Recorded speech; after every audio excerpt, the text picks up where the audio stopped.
This is GabNet, the Great American Broadcast Network, now in its 8th year of talk like you've never heard it before.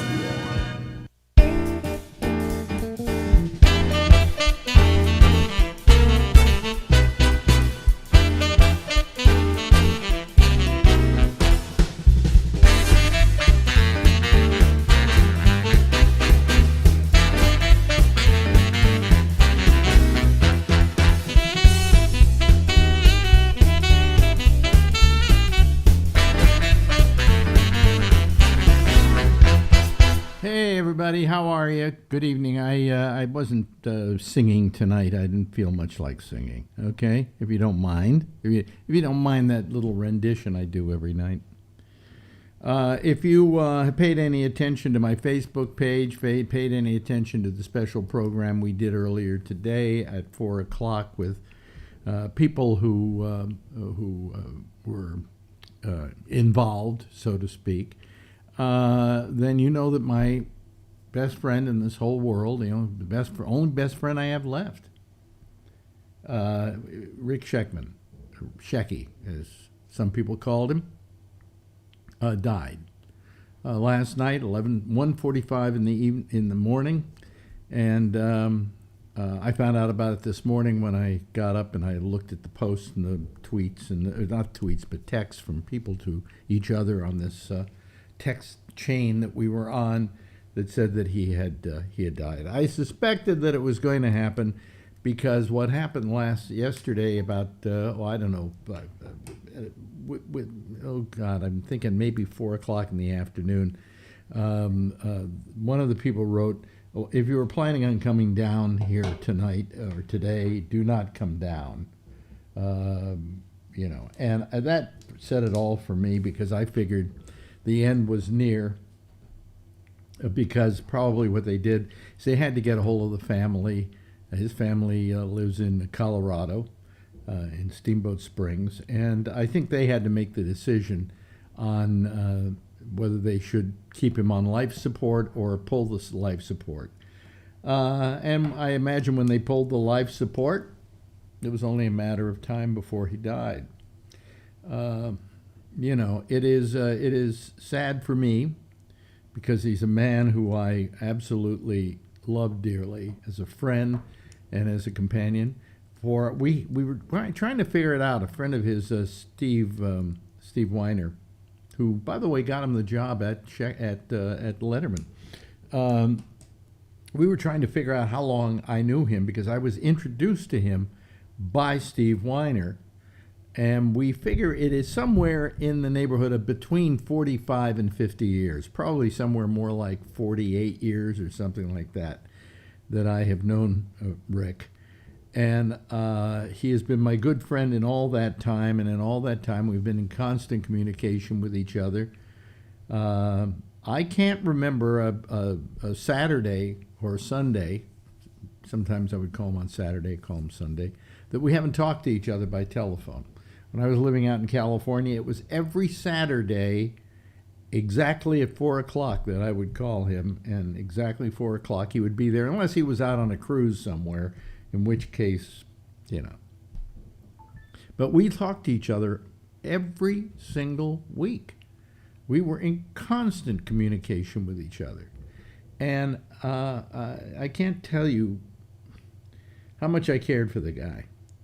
And it's still numbing to me. I have not been able to really truly accept what has gone on, because just what was it, one week ago, about a week ago, last week, on the Monday show, that was his final appearance with us, and he was there, and he was alive, and he was well and kicking. And about a week and a half later, he's no longer with us. I don't know what to say. All I can do is show a few pictures, for instance. This is the one that Marjorie picked. She feels it's a very loving picture of the two of us, and we look incredibly happy. And I don't know where that picture was taken, to tell you the damn truth. It might have been taken in California when we got married. And we went back to the Bay Area to meet up with Rick at the Disney Museum. And we said to him, guess what we did? And he said, you got married. He knew immediately.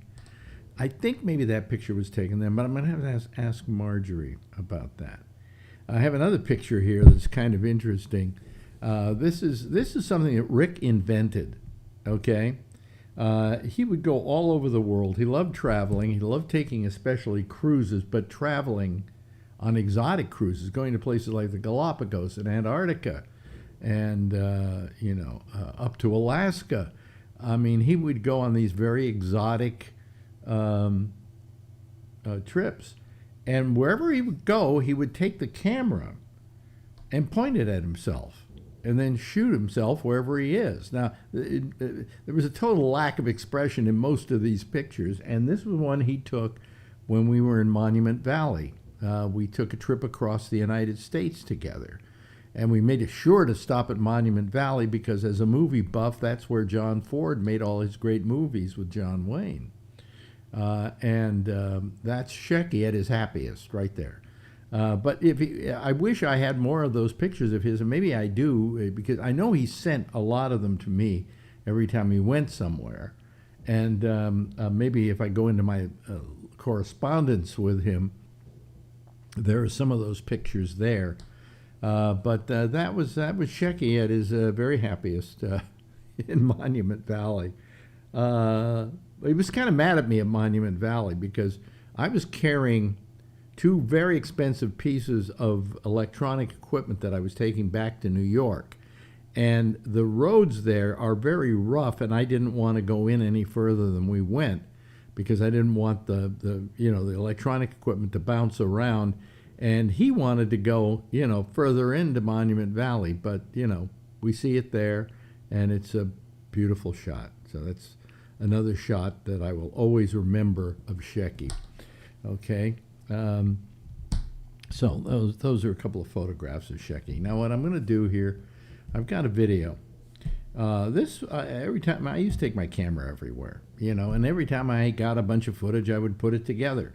And I discovered this yesterday, and I thought I would share it with you. A little bit of it is boring, but it's basically, it's called A Trip to Shecky's. And what would happen was, up until COVID, about every other week, I would go over to Shecky's, and I would go over. He would pick me up at the train station, and then we would go either back to his place, or we would go out, as you're going to see here, into Queens, and go and get some sushi from a big sushi bar that no longer exists.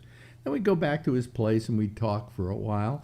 And that was our Saturday together. And this is just kind of one of those Saturdays, and I thought maybe you might enjoy watching it.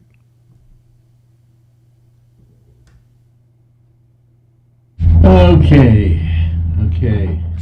We're on our way to see Shecky out in Queens.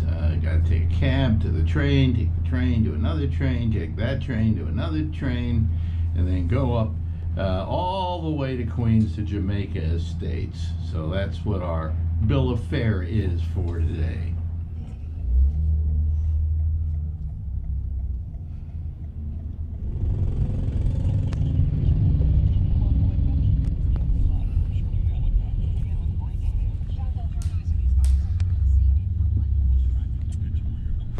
This is a fairly new subway station. This is the new subway line, which is 2nd Avenue.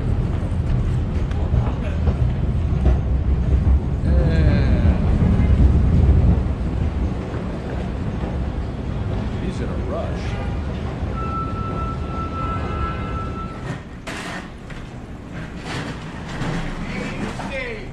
Really nice station. Really nice station. Here we go.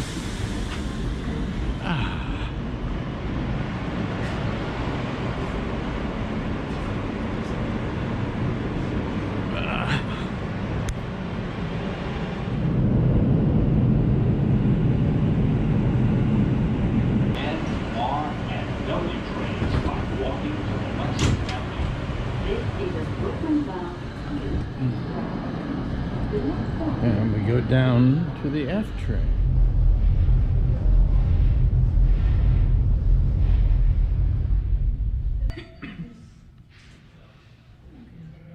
The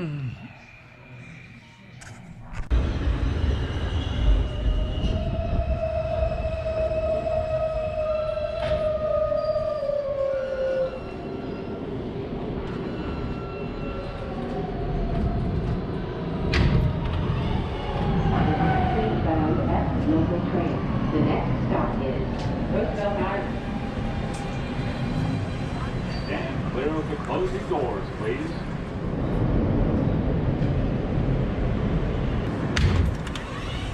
This is the last stop on this train. Everyone, please leave the train. Thank you for riding with STA New York. This is Jamaica, Queens. And we're going to Jamaica Estates, where, by the way, Donald Trump grew up. There's Shecky. He always comes to visit me here, pick me up down here, but I got to get across the street to get to him. Hold on a second, Shecky. There we go. There we go.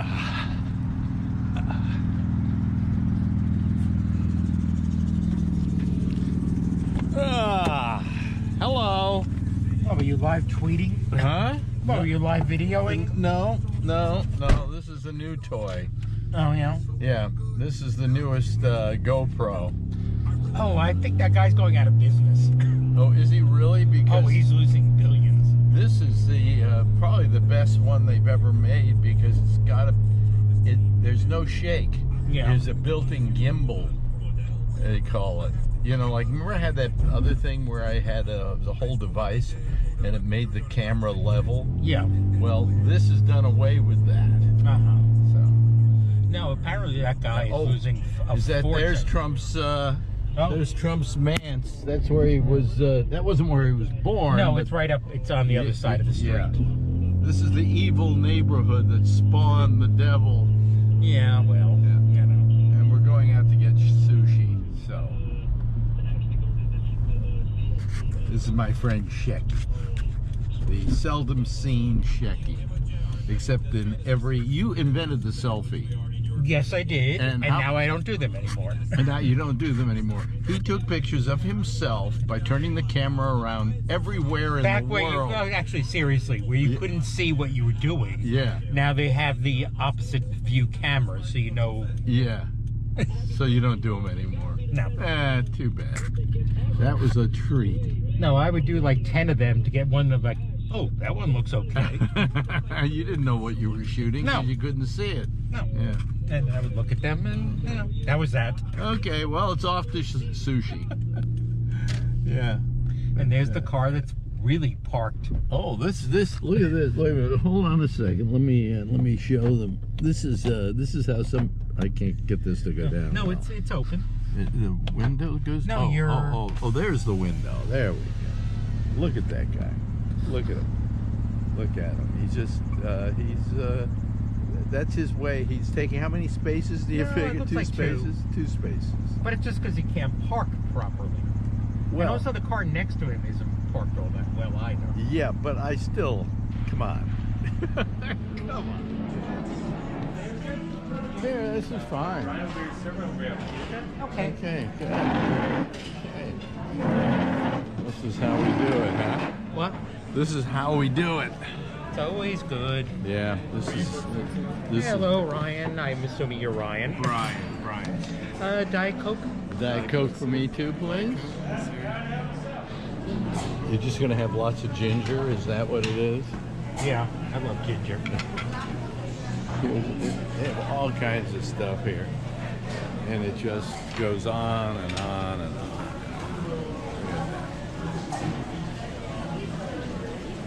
Let's see here.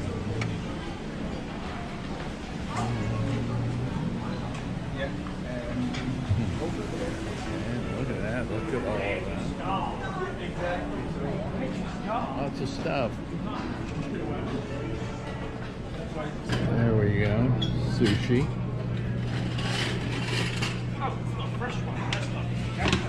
All the sushi you can eat. Yep.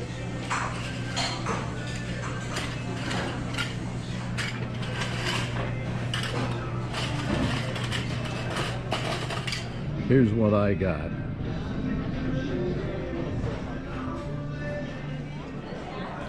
I'm eating sushi. I haven't done this in a long time. We're talking about the school across the street where you went to school here, right? Yes, I did. And I was in that room when Kennedy died. Oh, really? Yeah. And everybody starts getting ready here for their kids to get out. And these people are here really early. Yeah, Yeah. And this is your mansion. so to speak. Yeah, well, you know, if he ever moves out, they'll tear it down and put in a mini mansion. What? No, I just noticed on the that little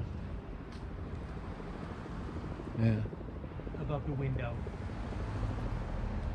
Ah, the pride of home ownership. Yeah.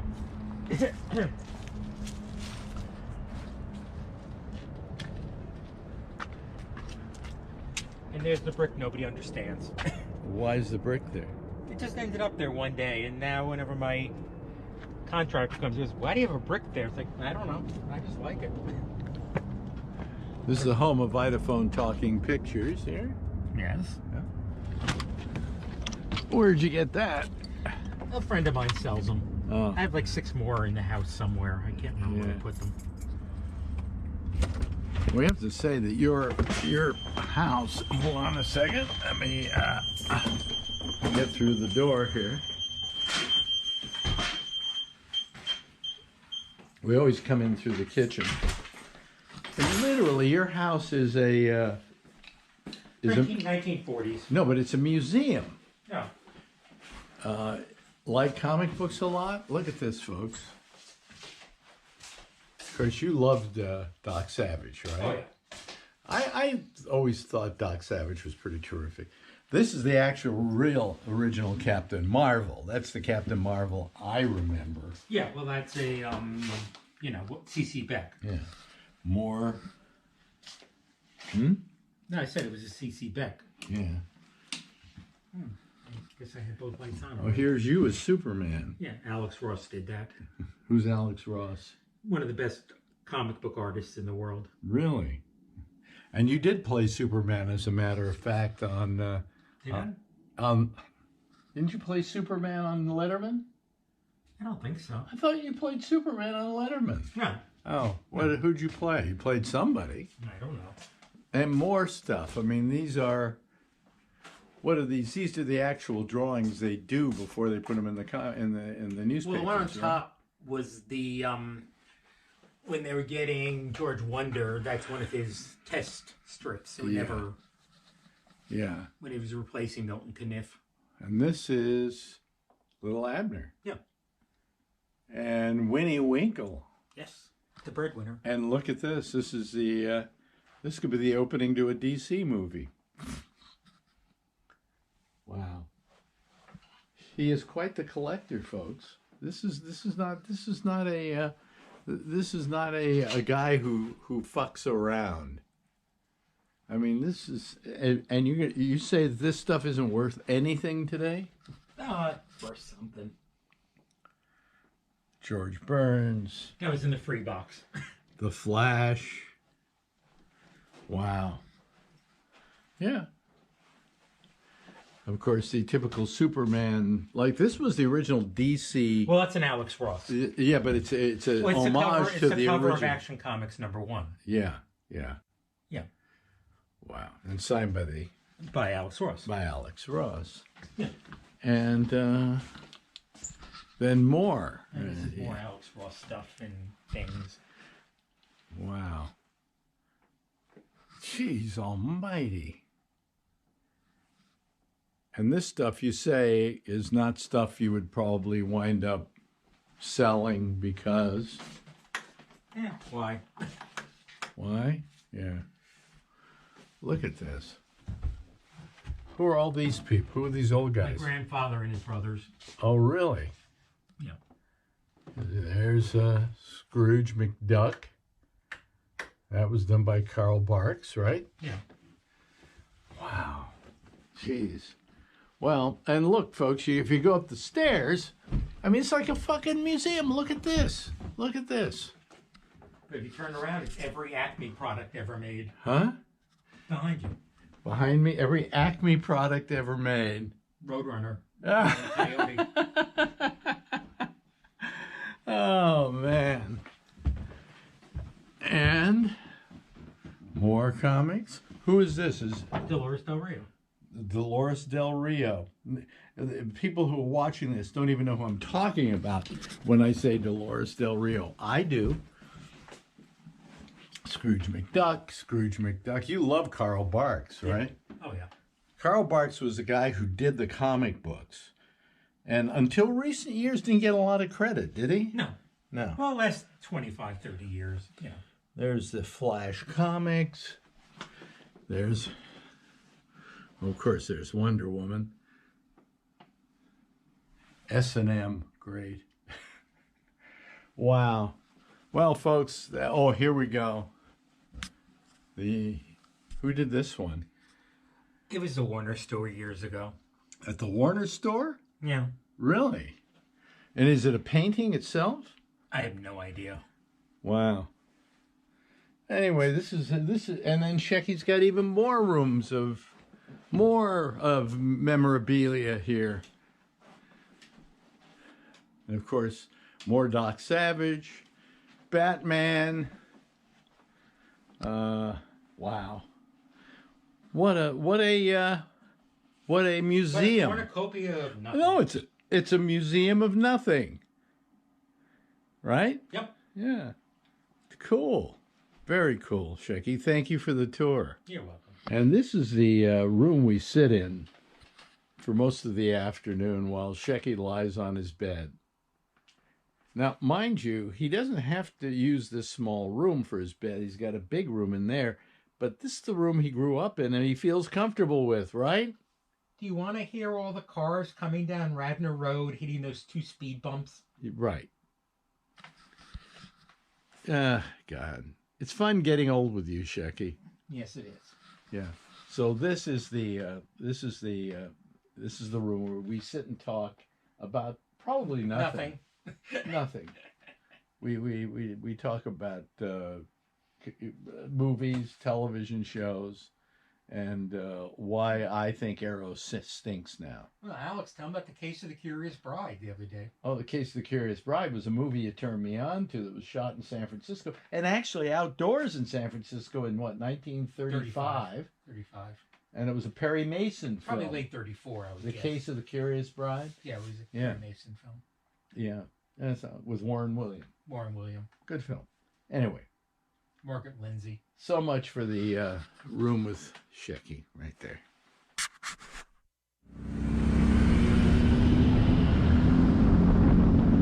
It's almost just the size of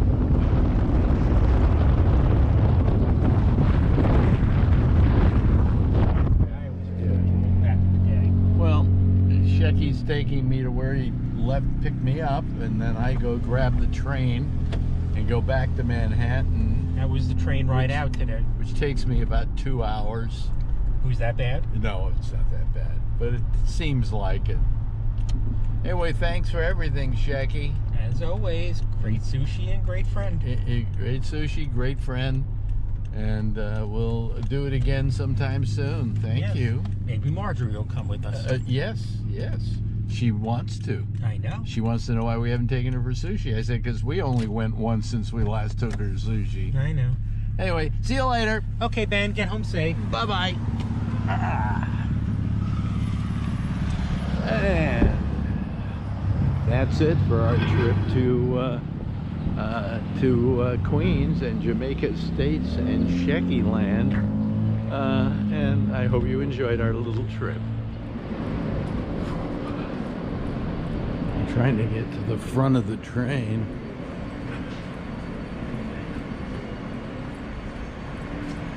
Because the front of the train is where I need to be to get off at Rockefeller Center. Gee, I couldn't run like that before. Here we go. Actually, if I take a seat right here, well, man. we go. And we're on our way back to the city. I got on the wrong train. Yeah.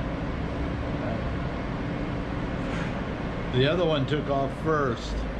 Oh well.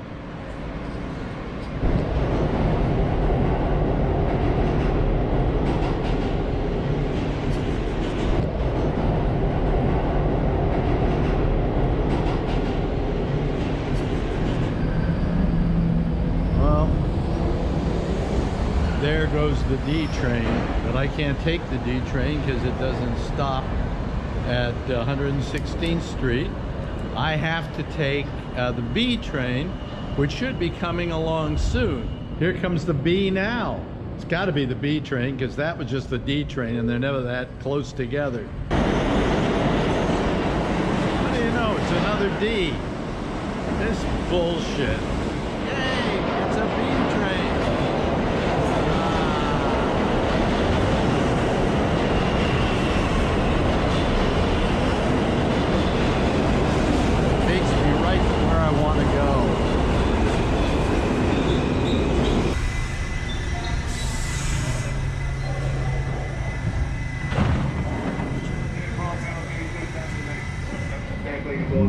Nobody, of course, will give an old man their seat.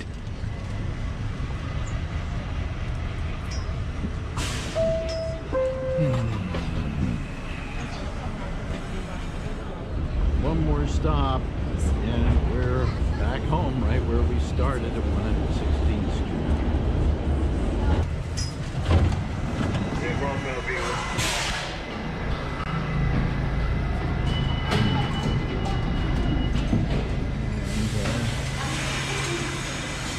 Here we go.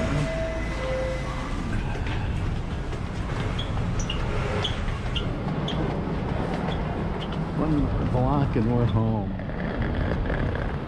And we are home. Hope you enjoyed the trip out to Queens.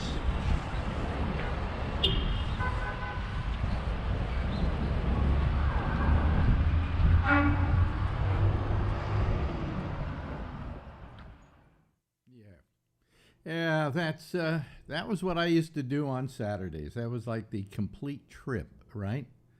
And that's what I did. How I got out there and hung out with Shecky, and that was a typical Saturday for us. Not thrilling, somewhat on the boring side, if you want to be very honest about it. But you know, it's terrific. It was terrific, and that reminds me the most of what I did with Shecky and. The kind of life that we led together, and I don't know. I just thought I'd play it for you. Whether you liked it or not, I don't know, but it gave you an idea of the kind of life he led in that home in Queens. Anyway, let me bring some people in here. We've got Kevin, and we've got Josh Wheeler, and we've got Alan, and we've got Brian Neary. Brian, are you there? There you go. Okay, there he is. How are you all this evening? Okay. Huh? I'm doing good. You're doing good? Okay, all right. And yeah, so that was my kind of a Saturday that I would spend with Shecky, you know. I missed most of that. Well, Please, you can go. please tell me it's recorded. What? I missed most of it. Please tell me it's recorded. Oh, whoops! I didn't record it. Oh, well. And the other thing is, I hope this is not because of bad news with Shecky. Oh, you haven't gone to my webpage, my Facebook page? He died last night. Oh, Jesus. Yeah. No, I don't have Facebook anymore, but that's beside the point. Okay. You don't have to have Facebook to go to Facebook. To the page. I'm really sorry. Yeah. That's sad. Yeah. So that's the sum total of it. You know, Kevin was with us earlier today when we did the tribute to him, and with a bunch of people who really loved him. You know, they spent Mondays with him. You know them too, right, Brian? I mean, you've hung out there. Yep. And they all knew and loved Shecky. So that was it. You know, I'm exhausted, to tell you the truth. I mean, emotionally. I mean, I knew it was coming, and last night I would have told you more, but I didn't want to, you know, jump ahead, as it were. At least you got to see him the other But you day. turn your microphone down, it's just blasting. Yep. Just- And they all. And Alex, it's just you on the YouTube. Oh, okay. I did this last night, you know. I which, know. After you switched over to the picture or something, yeah. Yeah, yeah. Zoom Thank you for reminding me. I don't know. I'm thinking about not doing the show anymore just because I can't do it anymore. I mean, last night for like a half hour, it was just me, you know. Okay. So thank you for telling me that. You're welcome. Appreciate it. You know, so I didn't want to mention it last night, but there were a lot of hints that the end was near. There was a message we got on this text thread that said, if anybody's planning on coming down today or tonight, don't come down. And I figured that probably they gotten a hold of the family, which they were asking to do in Colorado, and the family said, you know, unplug him, and if he can live, he can live, and if he doesn't live, you're going to have him plugged in forever. And they said you know, and so that's why I think they didn't want anybody going down there. You know, so I knew the end was near last night, but I didn't say that, you know. He probably had a medical DNR, do not resuscitate. No, he didn't. Oh, he didn't? No. Why do you always assume things? Well, because most people have it. I don't. That way you don't get heroic efforts involved in something. I have a heroic effort R, or whatever you want to call it. Okay. Do all you can. Yeah, do all you can. DYAC. Yeah. There you go. Yeah. Right. I have a DYAC. Do all you can. You know, if you can, pick me up on your shoulders and walk me around the room, even though I don't know where I am. You know, right. That kind of thing. Yeah. Give me some encouragement to keep going. My grandfather, I took care of him the last couple of years of his life, and then just one weekend he got really sick, and then on that night he was coughing, and I got him from the bathroom because he went to the bathroom, and brought him down to the living room, right, and lied him down. Then the ambulance came, and they said, we can resuscitate him, but he'll be a vegetable. And he was in his 80s, and he and I talked about it, and he said, I never want to be like that, so if that happens, just let me go. So I definitely want to be a vegetable. I will, or any fruit or berry that you have available. You know, I want, as I've told Marjorie so many times, if I'm in that kind of situation, just keep me going, because I want to be as big a burden to everybody around me as is humanly possible. Well, she'll just roll you up in front of in your office there and just click on the camera for an hour, and we just stare at you. Well, that's your way of getting back at the insurance companies, That's right? right. That's right.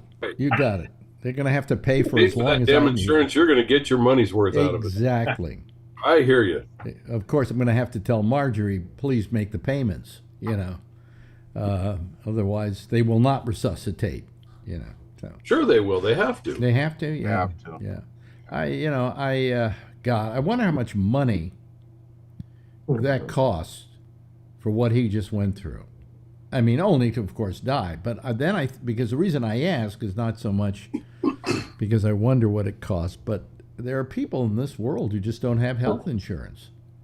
Yeah. You know, and this could break any family, just having a member of their family die. Well, thanks to Obama. Family member sick will break you. Huh? What? Just having a family member sick will break you. Oh, that too. But I'm saying that this, I mean, come on.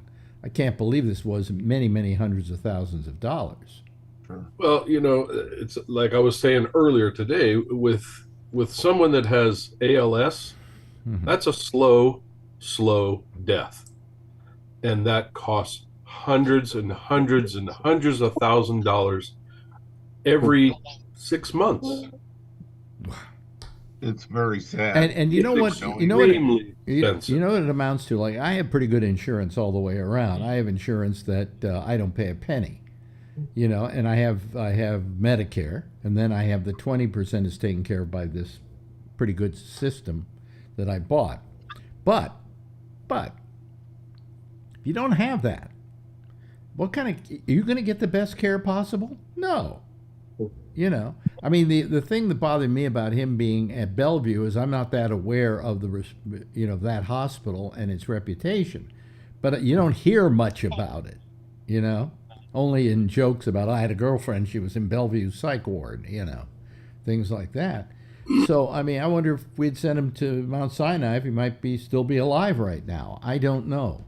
You know, I don't think so. I think anybody that works in a hospital, no matter what, they're still gonna. In most cases, those people care. Well, no, these people were these people were all over him, and yeah, you know, usually I'm not a member of the family, but if I asked them a question, how's he doing, they would give me an honest answer. They had all the information I needed there.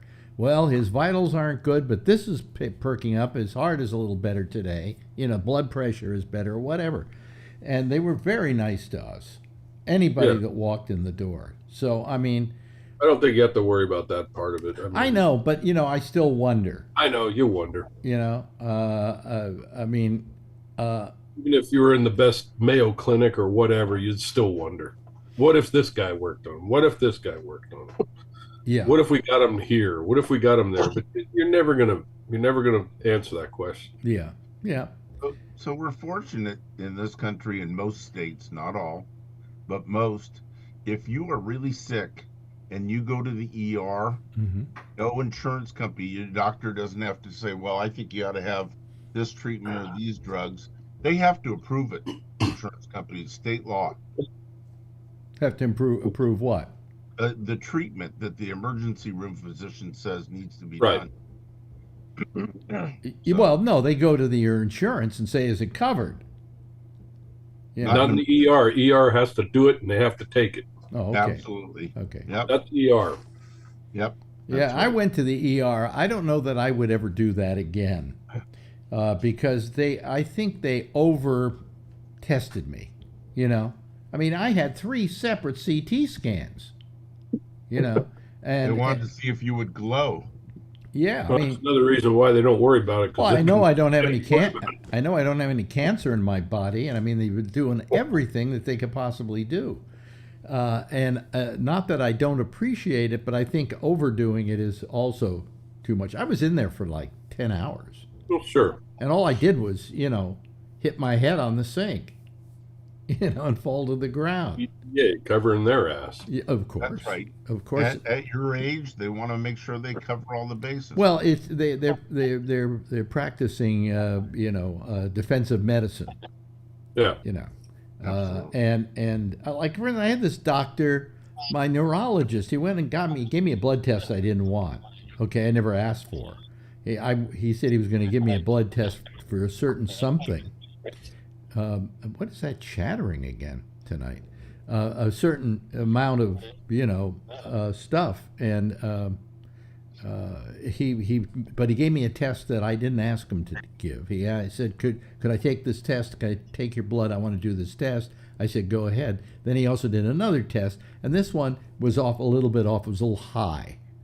So he said, I got to send you to a hematologist oncologist. Well, why? I mean, you know, I mean, you're just covering your ass. That's all you're doing. And so I went to this doctor, this hematologist oncologist, what was it, 2 weeks ago? He took out 6 vials of blood. All right, about that size, all right? You know the size of them. And they sent that all out, and he said, I'll get back to you with the results. Well, that was 2 weeks ago. I think they've done every blood test they could possibly do by now. You know? Maybe they needed the blood for the guy's cat that was anemic or something. Yeah. Could have been something like that, but you know. So I mean, and I've yet to hear back from him. You know, and I'm not. Marjorie says, "Well, you can always call him," and I went, "No, his job is to call me, and I want to see how long it takes him to get a hold of me." You know.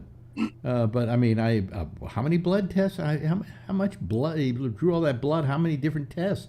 Does it take 2 weeks to get a blood test back? Yeah. It does. In some areas of the country. This is New York City. Yeah, some tests take a couple weeks to get the results back. Yeah, Certain tests, yeah. but not more than 2 weeks.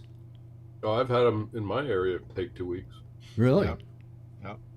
Really? And it depends on what lab they're sending them to and how busy they are and everything else. Yeah, well, here in New York, usually blood tests yeah. are done pretty fast. You know, I mean, every blood test I've ever had, I got the blood back the next day. A lot of blood cultures, like Kevin says, can take up to 2 weeks to do different analysis. Well, it's over 2 weeks now. And you still don't have an answer? No. Been 2 Don't weeks pay the since guy, that'll stop. 2 weeks today since I had my, you know, I was there. I should have heard something by now, shouldn't I? Yeah, I'd call him on Monday. No, his job is to call me, not me to call him. You know. It'd be lovely. You call him and say, "Oh, we lost your blood. Could you come back?" Well, don't you think he'd call me about that? You know. You would think so. Well, the good thing is if there was nothing bad, probably one of the reasons they didn't call you. That's right. You Something probably that know. threw up some kind of flag, they would have called you. Well, I mean, I'm sure I have a few things a little bad. My platelets are low and so on. There are things he could attend to, but Nothing real important, maybe. yeah, could be that's the reason why. But News is good news when that shit. But by 2 weeks, I should have gotten him back, calling me back about this. You know, here in New York. You're worrying, Alex. Don't worry. Yeah, well, you know. Yeah, you know. I worry all the time. You got enough to worry about. Don't worry about that. Yeah. So anyway, I mean, it just pisses me off. Yeah, I know. He said, "We'll get back to you when we get the blood test back," and you know, here we are 2 weeks later, and then we have, I know. you know. But Did that to me with my PSAs, you know, and you're going, oh, okay, you're gonna fucking tell me or what with the biopsies and all that? wait a minute, PSAs you get the next day not here. PSA, the biopsies. Oh, the biopsies. Yeah, I'm sitting there and go, oh, we'll let you know. No, he did a biopsy on me, a urologist, right? And we had the results the next day. You know? Yeah, well, they said we'll let you know in a few days, and it's a week later, and I'm going, okay, well, what the hell's going on? Yeah. Oh, there's nothing. Well, No where you are, things might be a little slower because you might not have the same labs, or the lab might be further away, you know, things like that. Monterey, it shouldn't be that bad. No, it shouldn't, but it is, you know. But I, you know. Hospital in Monterey, they got all big Biopsy stars is down simple. there. They take the sample, they send it to pathology, and they look at it under a microscope. Yep. Yeah. Very Maybe simple. it was a big day for buttholes that day. I don't know. Maybe. Yeah. And it came back, everything was fine, right? Yeah. Yeah. So you had to go through a biopsy for nothing. It's just the waiting. Yep. Well, you know, Waiting is the worst part. my doctor was a very good urologist. What I love about him is he said to me when I first went there, he said, well, you know, we could do a biopsy. He said, I'd make $400, but I don't do that. He said, I need proof that I need to do a biopsy. And Yeah, so he this sent is my the blood first out. time. He sent my blood out for a special test, and it said, there's a good chance you may have prostate cancer. So let's now do a biopsy. But he didn't just jump into it, you know? This is the first one. It was probably, 10 years ago or whatever.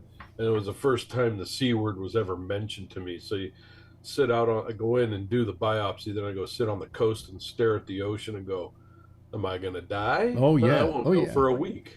Well, I hate that, you know, when they say, or sending you to an oncologist. Well, that doesn't mean you They have didn't cancer. do that. They just said, call me in a week or whatever, Yeah. 2 days, whatever the hell it was. And you just sit there and think about it the whole time. Oh yeah, I've gone through that, and I've said, well, you know, if I get through this, I'll do this. I'll be better at this. I'll be a better person in this way or that way, you know.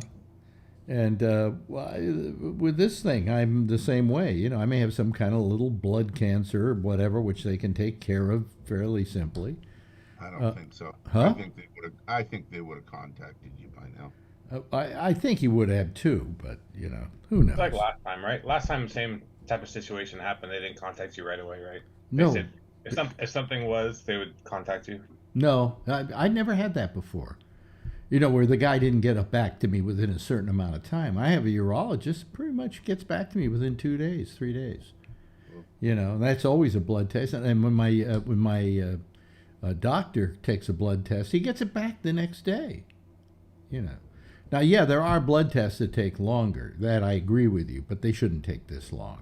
Not in New York City. So What they do is they keep it put it in a petri dish or something, keep it and see if anything grows in it. And that can take 3 or 4 or 5 or 7 days for blood. For urine, it's about 3 days. yeah, well, we're talking about 2 weeks here. I understand. Yeah. I would be pissed. I'd be calling them and say, "What the hell happened?" Yeah, yeah. Well, you know, maybe it could be he got him back. He didn't see anything, and he wasn't in any great rush to get a hold of me. You know, because he had other people who had to be called. You know, so I don't know. Screw it. I lost my best friend, and that's pissing me off. You know, there's a part of me that gets very resentful to Rick and saying, "Why didn't you, goddamn it? Why didn't you take better care of yourself?" And there's part of me that goes, God damn it, why didn't I see the signs of it? You know, the last time I saw him, he was very weak. He was walking like an old man. Not like, and I know what an old man walks like. All I have to do is walk past the mirror, you know.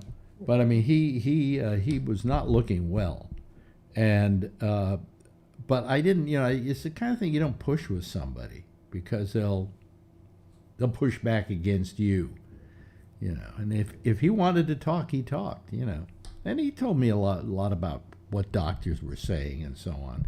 But I don't know that he was telling me everything, you know. And that he wasn't in some kind of state of denial or just wanting to, you know. As I say, there were certain signs that I saw that said to me that I should have seen it. Something was wrong because for the longest time I've talked to him about making out a will because he had a lot of money.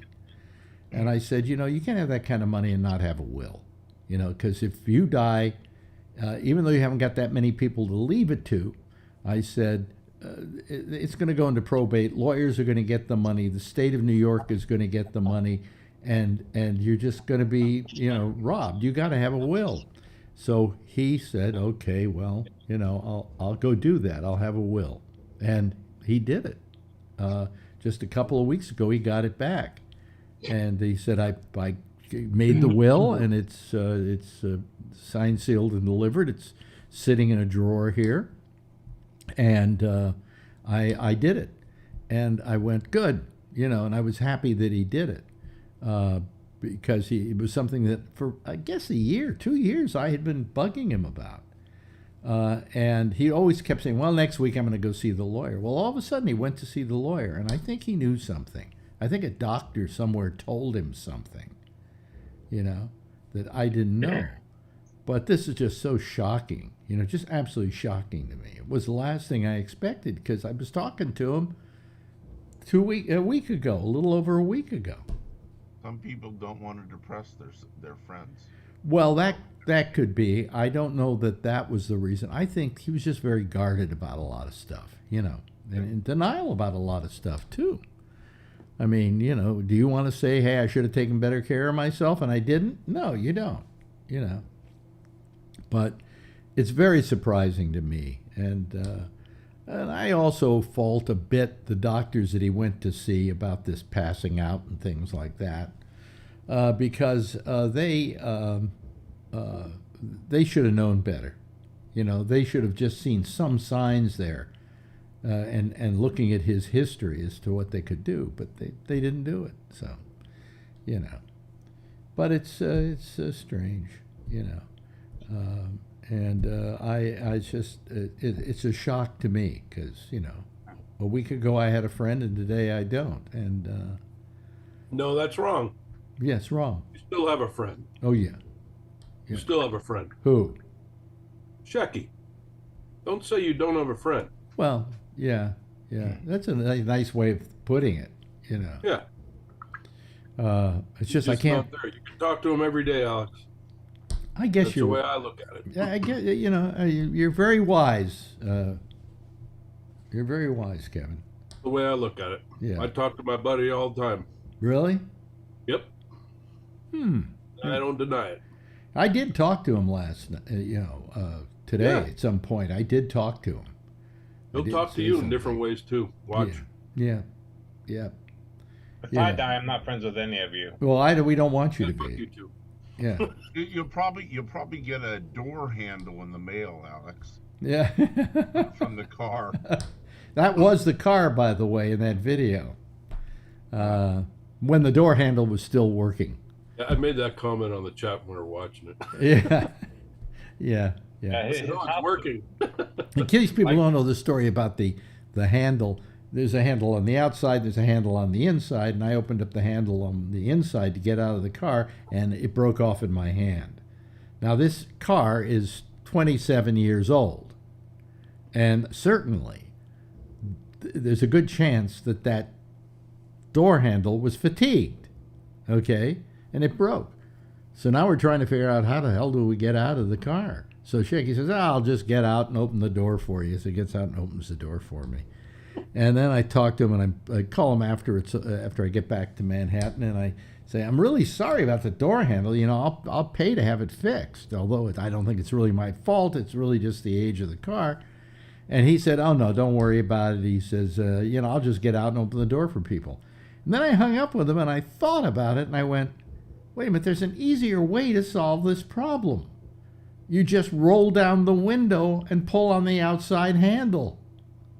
And Shecky thought that was brilliant, and he was so happy now that he didn't have to get up and, go outside and act like a chauffeur and open the door for them. So Yeah, with my luck, the window would get stuck down. well, I'm glad we didn't get to that point, but I just think about all the when I started thinking about my whole life with Shecky. I mean, all the things we've done together. And he was there for my right after I married Marjorie, and he was there early on in San Francisco when Letterman came out to San Francisco to do his shows. He was hanging out with me and staying at my place, and it was just all these little hallmarks. Him being at the comedy competition in San Francisco with me, and us driving across the country. And it was just, we've just had a, pretty good life together. And I wasn't his only friend, but he was mine. No, he wasn't my only friend. Or I wasn't his only friend, but I certainly felt like I was very special to him. And I hope I made him feel the same way, So, but I think there's something special about the fact of at least 45 years as friends, and that's how many people do we know that long, unless they were some high school chums. So, anyway, it's funny that I spent. I had a good time watching the Letterman memorial they put on YouTube there. That was really good. Yeah, was done by a guy by the name of Don Geller. Yeah. Geller. A bunch of those I remember now, and Yeah. I started watching them. I'm going, oh crap! I remember that, and I remember that. It was funny because you could see, Shecky was, his smile was hidden all the time. He was always trying to not laugh when he was not supposed to. Right.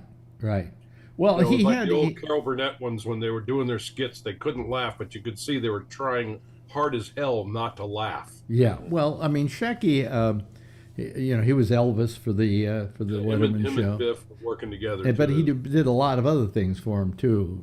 Yeah. Naked at a Xerox machine. Yeah, he got his dick cut in a Xerox machine. Yeah. The fax machine, rather. But what's funny about Shecky is Shecky was maybe the worst actor ever. I mean, he just Right, and that was the best part about it. and that was what Letterman loved. Letterman loved Calvert DeForest. He did what's his name? Was the guy? What's the name of the character he was playing? Yeah. Short guy. Huh? The short guy. He was kind of the. Oh God, I see. I'm so out of it that I can't remember these things. He was, But anyway, Calvert DeForest, they loved him because Calvert couldn't get a line out straight. If he couldn't see it written in front of him, he couldn't say it. And then sometimes they'd move it too far back and he couldn't see the writing and he'd get it all wrong. And it was just, that's why they loved him. You know, they loved the show being amateur night, you know, and that was the late show especially was late, you know, Larry the night. Bud Melman. Huh? Larry Bud Melman. That's what Tyson brought up. They had to get rid of that name when he went to CBS because that was intellectual property of NBC. Oh, jeez. Yeah, yeah. Like they're going to use that again. Well, it's funny. My friend Steve Weiner, you know, it's interesting. Let me just mention this quickly while I still remember it. Steve Weiner was with me on Wednesday when I was there. And Steve Weiner is the guy who introduced me to Shecky.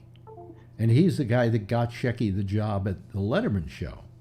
And after the first year, he and his writing partner got fired. And Shecky stayed there for the next 33 years. You know. And so it was fitting that the two of us were spending our last time with Shecky together, because he was the guy who introduced me to Shecky. Now, where was I going with the rest of it? I don't know. I'm loopy tonight. This is the second show I've done today, so you know. But I'm glad you guys all showed up.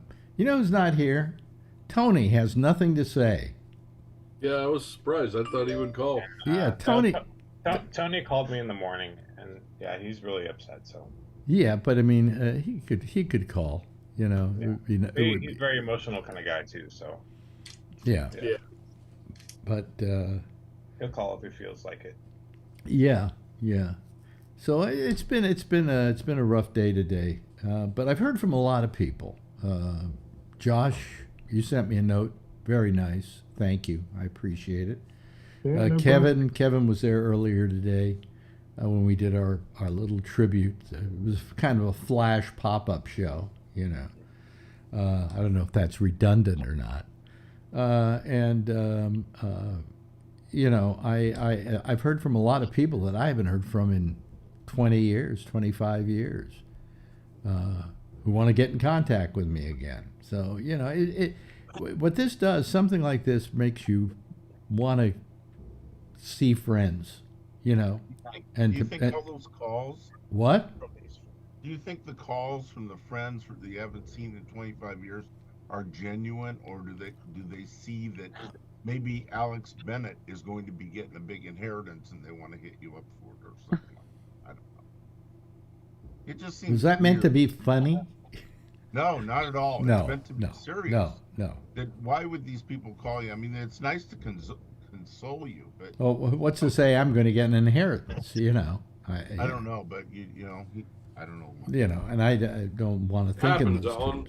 terms. Huh? People that you don't talk to for a long time realize that people haven't talked to each other for a while. Exactly. And all of a sudden, they say, you know what, we've got to get in touch with each other. Well, I had this one guy That's that what happened. I had this one guy I had a That falling. had happened to me a lot. Yeah, that I had a falling out with maybe 25 years ago over something, and we haven't talked to each other. We worked every day. You know, he was one of my cast on my radio show in San Francisco, Chuck Farnham, and I haven't talked to him in 25 years. I think something like close to that, because we had a falling out. And today he wrote me. He said, you know, the falling out has been just going on for too long. We really should talk. So we're going to talk on the phone this weekend. So Yeah, I remember Chuck Farnham. yeah, so it brings people together, you know. But he stuck his hand down his pants in his butt crack and then shake somebody's hand. I Well, remember what we that. did, yeah, that was a very tasteful thing we did. Don't deny how wonderful that was. I'm just trying to remember who I'm trying to remember who it was now. Yeah, who did he do that to? What he It did. sounds like he did it to Well, there Wolf. was a thing in a movie. I'm trying to remember the name of the movie where it was called stink palming, and what you do is you run your hand in the crack of your butt, and then shake hands with people. And I'm trying to remember exactly who the it was like either was it a first lady? I think he did it too. Politician or something. Yeah, it was something a like first that. lady, and he went down to meet her at the airport, and I Yeah. think in San Jose, and he stink palmed her. And 2 days later, she had E. coli in her intestines. They were trying to figure out why. Yeah, right. Oh, but it was. I think and I was at work. I was at work when you guys were talking about that, and we used to have the radio on, and we had to turn it down a little bit lower. I think I got a lot of really nasty mail over that. Yeah, That's hilarious. But Farnham was the one, yeah. yeah. And then we did a thing with him where he took a blow up doll, and he went Danielle Steele. You know who she is, the Yeah. horrible writer. But anyway, she had this big mansion. It was the old Spreckles Mansion, I think it was called, in San Francisco, and and right across the street there was a park. So we went out. We had him go out to the park with the blow up doll, and he kind of stripped naked, and then I read passages from one of her books, and he acted them out with the doll. Well, she wound up trying to sue us for doing that. It was it was a lot of fun. He was a lot of fun. But I keep getting all this kind of this squeaky noise back here, and I don't understand it, but I'll live with it. Anyway, hello to Tony, and hello to Patrick. Hi, Patrick. Good to see you, my friend. But I mean, I think when things like this happen, you have a tendency to like call a friend and say, hey, just wanted to say hi. I just wanted to let you know I haven't talked to you in a while. I want to do it. Bobby Slayton called me tonight. Wow. Yeah, and I don't talk to him a lot because I'm kind of shy in a way. It's kind of hard for me to make those calls. I should make them more often, but I don't. And it's a certain.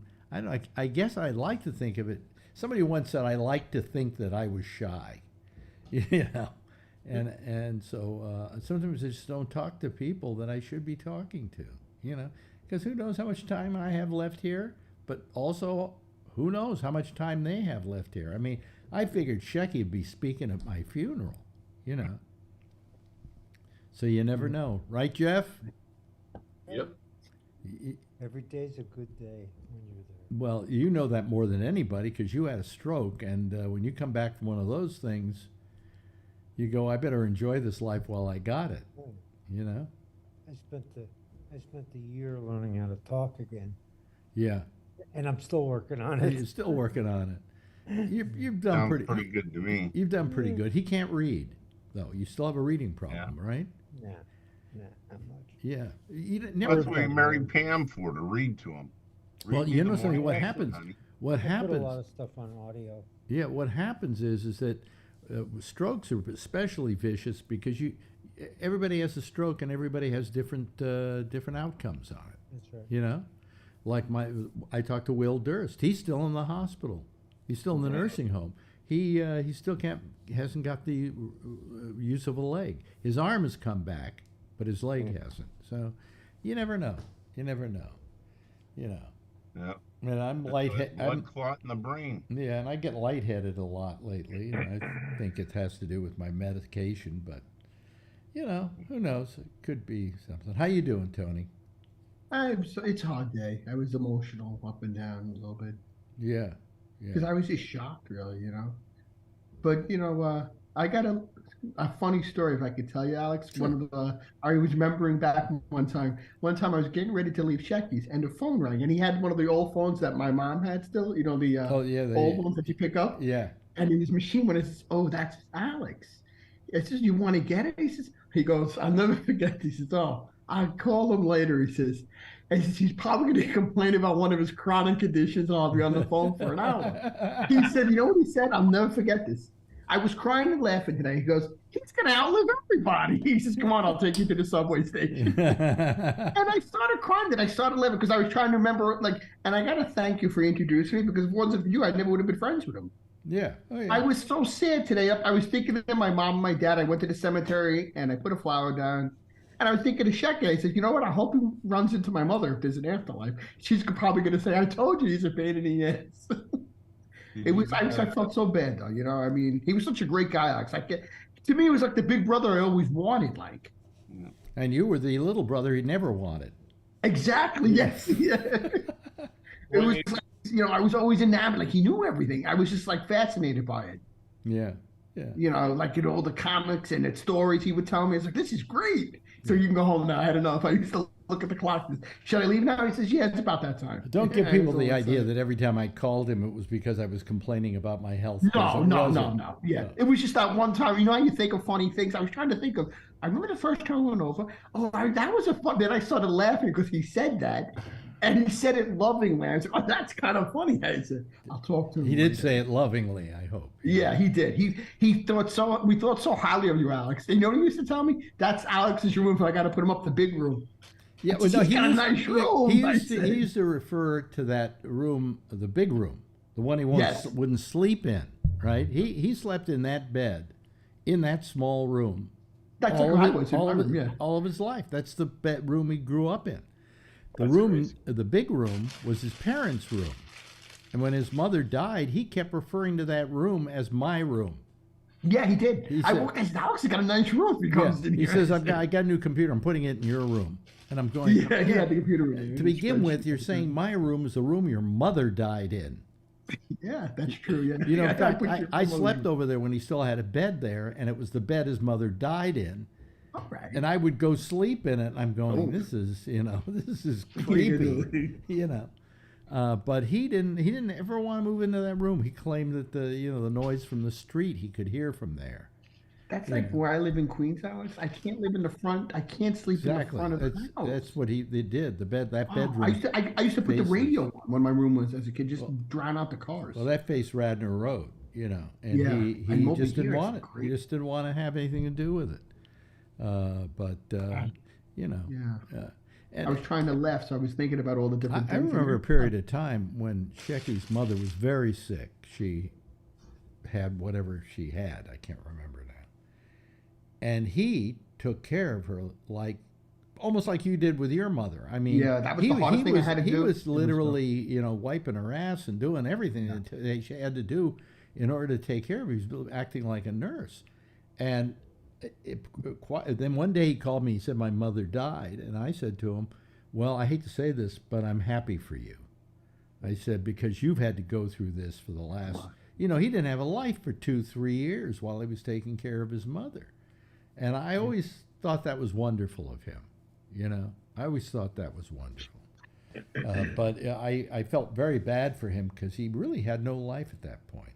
It's hard because he was telling me, like, I never really got it at full effect because he was telling me one time like that. Like he was saying, like when I was taking care of my mom, he said it once. I would have had to get a nurse, Alex, if my mom lived long enough. We would get a nurse at night because even he said, you got to be able to get sleep. And I couldn't sleep anymore the last 6 months because she was always waking me up. Yeah, well, he should have taken his own advice because he literally took care of her. I mean, Yeah, there that was a lot of work. I don't yeah. think there was a nurse in the house. I don't think so. I think he told me maybe when he went to work, he had to have the lady there, of course.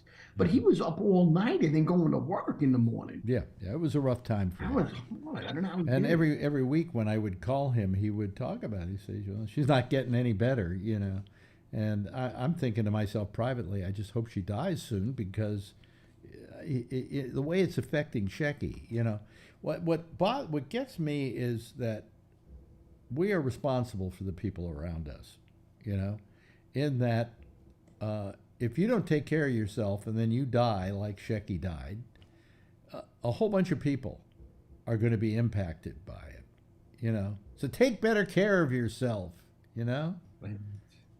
You know what it is, I think, Alex? I think you might have said it a while ago. Old age creeps up on us, and we don't realize it. Because in our mind, Oh, we still believe me, think- I realize it. I'm starting to see it now, too, since I was going through treatment. You know what it is? How it's like old you- are you? How old are you? 53, I'll be 54. Shut the fuck up, okay? Right. Yeah, he's yelling at- I like when you yell at me. It makes me feel, put me in my place a little bit. Yeah. Yeah. I know. I mean, I think you're right. I guess you're right, yeah. Yeah. But I mean, It can hit you in different ways, though. It Yep. does. I've yeah. lost about, I want to say, 5 or 6 friends in the last 2 or 3 years to death, and they should have been riding right along with me, and they're gone. yeah, yeah. Close friends. One of my best friends. Well, somebody says, "What's the worst thing about being 83?" And it's not my health, which yeah, you're walking a little slower, and I get lightheaded from the drug a lot, and things like that, and all these things should bother me. But the thing that bothers me the most is all the people that die.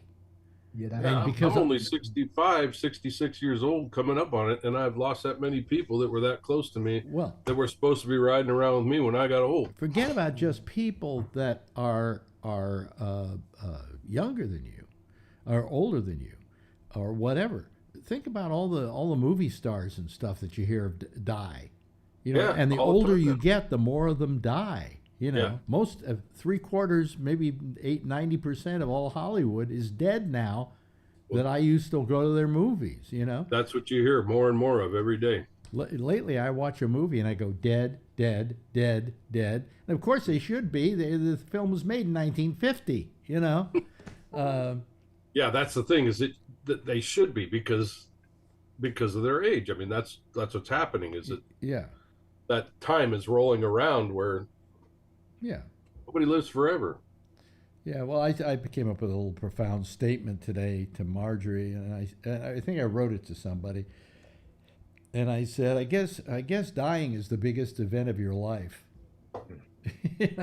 I mean, if you don't die, you haven't lived.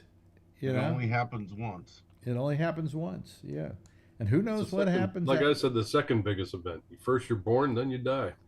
Well, yeah.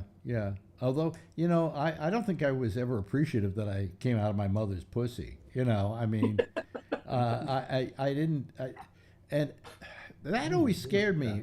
Because I like to always tell the story that my father said to me when I asked him, because I've always had a fear of death. Okay, morbid fear. I wake up every morning worrying about it. Okay.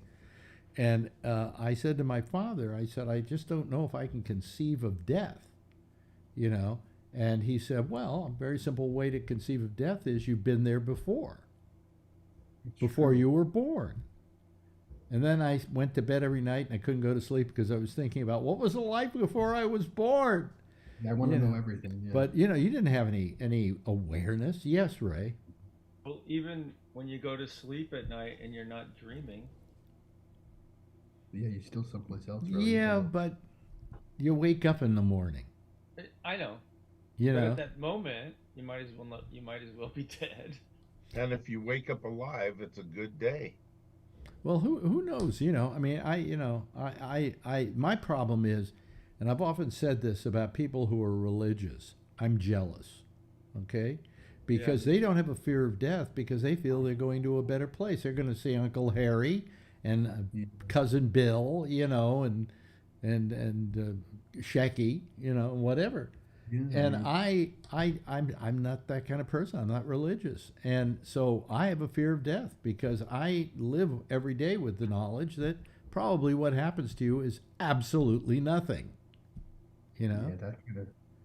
But, you don't need to be religious. What happens if you do get to see Shecky when you pass Now, away? there is a scientific part of me, okay, that believes that, well, maybe, it's not going to be, there's going to be something scientific that happens. So you think we jump to another plane? Yeah, there's that possibility. I mean, if I had Charlie here, we could talk about quantum physics and things like that, in which they believe there are other dimensions, in which we live in each of those dimensions, but we live differently in each of those dimensions, but we're living simultaneously in those dimensions. And maybe you slip into one of those other dimensions, who knows? Nobody knows. Nobody's come back to tell us, So That could, you know what? what? That could be. I was just watching something yesterday, and it was really compelling. Because an amoeba has its view of the world, which is much different than ours, but ours is limited by our brain. We only see what happens in the universe by the brain that we have in this body. So we don't actually know like if there's something else going on. Let me just do this. Let me We put can't my. we can't conceive of it. Oh, there he is. Okay, good. I'm glad. It's Don Giller. Ladies and gentlemen, in case you don't know, this is Don Giller. This is the guy that posts all the Letterman stuff. That isn't Letterman's stuff. And he works for Letterman doing the Letterman stuff, too. Confusing, huh, Don? Hi. It's nice to see you. Yeah. Yeah, not a Sorry good, for your loss. yeah, not a great day, but you know, you did a very loving tribute to him. That video is. Hang on, there's an echo here. Let me fix that. All the Just turn off your browser. Yeah. that isn't Letterman's stuff, and he works for Letterman. Hey, man. Let's turn that off. Confusing, huh, Don? Just kill. I'm old. Kill your browser. Oh, it's okay now. Now it's fine. No, I can't see. Wait a minute. Now I can't. Oh wait. Oh, here we are. Okay. Okay, I'm okay. Okay. Yeah. What I was going to say is that was a very loving tribute you did to him. That was Well, up I today. appreciate that. I thought Walter's was spectacular. Huh? Whose? Have you seen Walter Kim's the Letterman channels tribute? No. I'll. How can you? I can email you the link. Email me the link. Okay. Okay. Yeah. It was Grace. There are a lot of clips, but it was the stills that did it. Yeah. Yeah. Yeah, let me do that now. Okay. Well, you know, either that we're going to go off in a couple of minutes anyway, so you could do it then. Perfect timing. Yeah, you could do it then. But I How really, can we see? if you haven't seen it, just go to YouTube and just put in the words "remembering Shecky," and those two words will probably put you right to his video. Well, it'll put you up to the Letterman channel's video as well. Yeah, which well, that I was would the recommend Yeah. over what I did. What I did was tiny, minuscule. Yes, but inconsequential. weren't you involved in putting that other one together as well? Nothing. No, I you wasn't. weren't. Oh, That's well, all Walter's. Oh, that's his work. Okay. Yeah. It was very lovely. You know. What he did was spectacular. And the one you sent me that is just basically it's stills. Yeah, it's just stills because I wasn't allowed to put up Dave content videos. I could put up stills, but not videos. Well, how come? Except for the Shecky footage, which was public domain, so that was okay. Yeah, but why couldn't you? I mean, don't you put up all those shows anyway? Right. So. It's because of the hire. As I mentioned on the other thing, Worldwide Pants hired me as a consultant to the channel, to the Dave channel. Yeah. And one of the conditions, actually, I can't say what. I mean, there's an NDA. I can't say why. Yeah. But I can say that I'm no longer able to put up additional content, additional Dave other than the owner stuff you've licensed already content. put up. Yeah. What's up there is good, and they're leaving it intact for now. Oh, okay. But I just can't put anything else. So you couldn't take stuff from the stuff that was already up there and then recomposite it as something else. Right. Okay. Yeah. Okay, that's understandable. Well, the thing that is up there, people should look at it. It's very good. In fact, I have it. I linked it on my Facebook page so that you can actually. Walter's thing. Yeah. Okay. So you don't. I don't need to email. No, you. I can click on. You can click on it on my Facebook page and watch it. And what it has is it's terrific. Okay, and I loved it. Was that it was. Now, what was I going to say? I forgot what you sometimes I get so involved in what I'm saying that I forget what I'm saying. But it was just really, it's really good.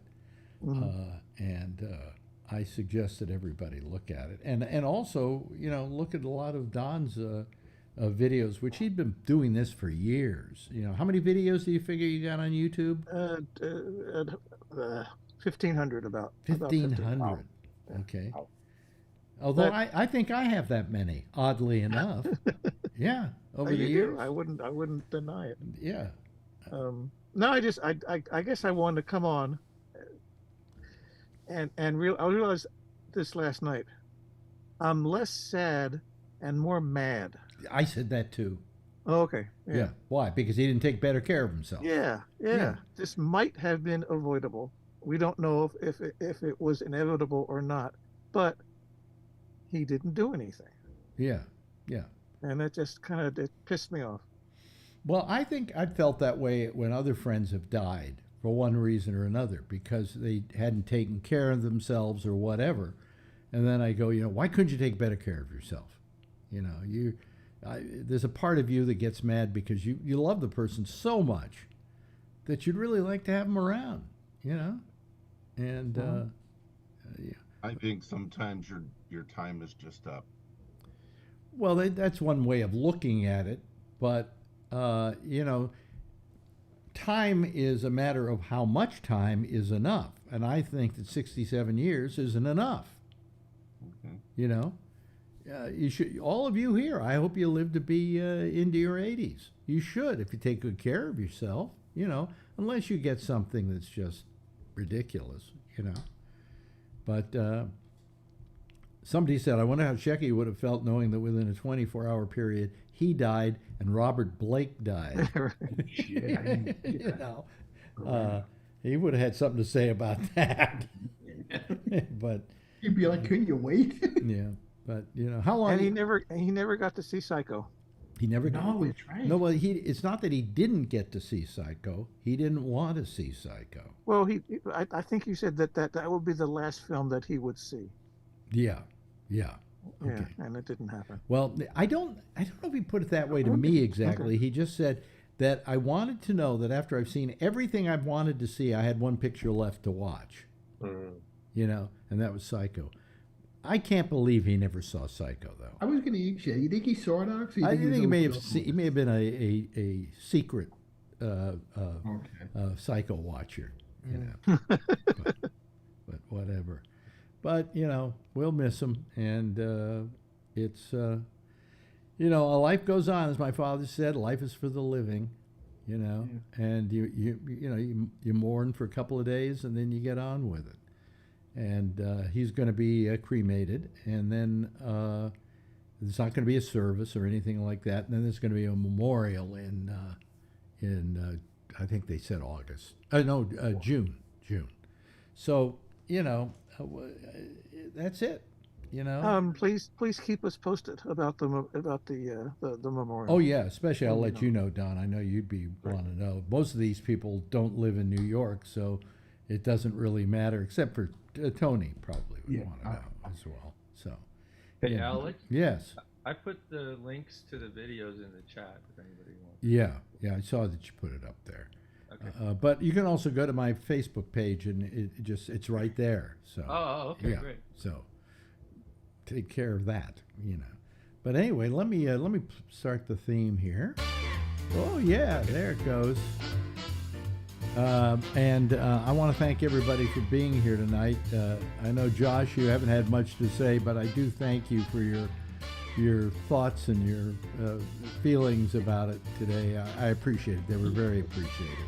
Yep, no problem. Same thing with you, Kevin, being there for us earlier today in the early show. And Brian, were you there today? Yes, you were there today, weren't you? No, you weren't there today. Okay. I think I missed it. It confused me because I saw something posted and I was like, what's going on? So. Yeah. And also thank you very much, Alan, Jeff, Ray, Tony, Patrick. Thank you for being here, pal. I really appreciate it. And also some very nice words you sent me today. They were greatly appreciated. And Don, if nothing more, this whole thing has kind of made us friends. Yeah. I should always show up 5 minutes before you close. Well, you're welcome to show up 1 minute before we close, just as long as you call us. Thanks, Don. Anyway, everybody, give a big wave goodbye, and I'll give a big wave goodbye at you, okay? There they go. That's the Citizen Panel for tonight, folks. And Jack Bishop is next. He's going to be here with The Intersection, and he will be taking your calls on Skype at Gabnet Live. I'll see you again on Monday with the pop-up show, and again next Wednesday, same time, same station in life, 10:30 Eastern. And in the meantime, as always, if you see her, tell her I love her, Okay? Good night, everybody. Bye-bye.